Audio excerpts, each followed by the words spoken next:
A la meitat del camí de la vida em trobí dins d'una caverna obscura perquè havia oblidat la recta via. Isc de la caverna del temps. Comença ací Jardí de Meravelles. No sabria dir si molt o poc temps després una flor vora d'un llac on semblava observar-se ens feu girar el cap. Narcís,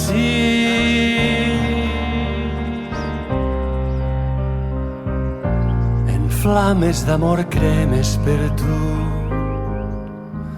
aigua endins. Aboca el vi, ara que és suau la brisa, i batega el fullam ombrívol del rafal, i la flor del taronger desperta amb parpellets plorinyós. El carrer de Montcada, el dia del teu sant, t'abraci vell galant.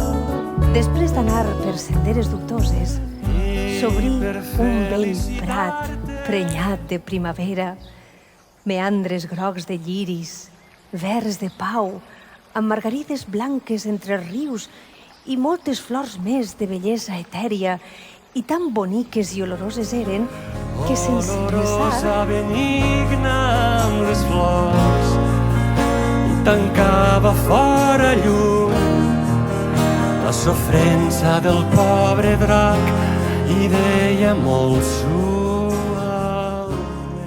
entre arrossars i pins hi passejava Joan Fuster, l'escriptor suecà.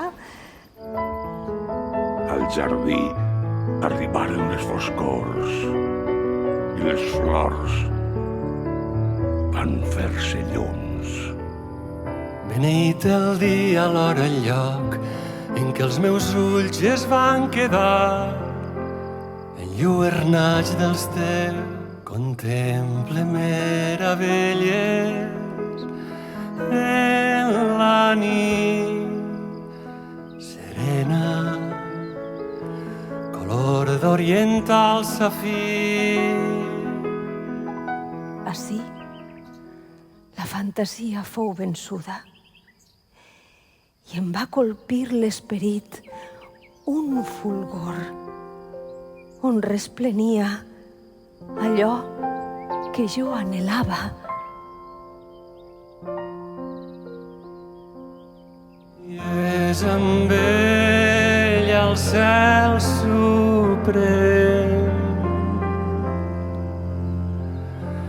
que acaba aquest jardí transparent, veritat, bellesa i bondat. L'amor que mou el sol i els estels.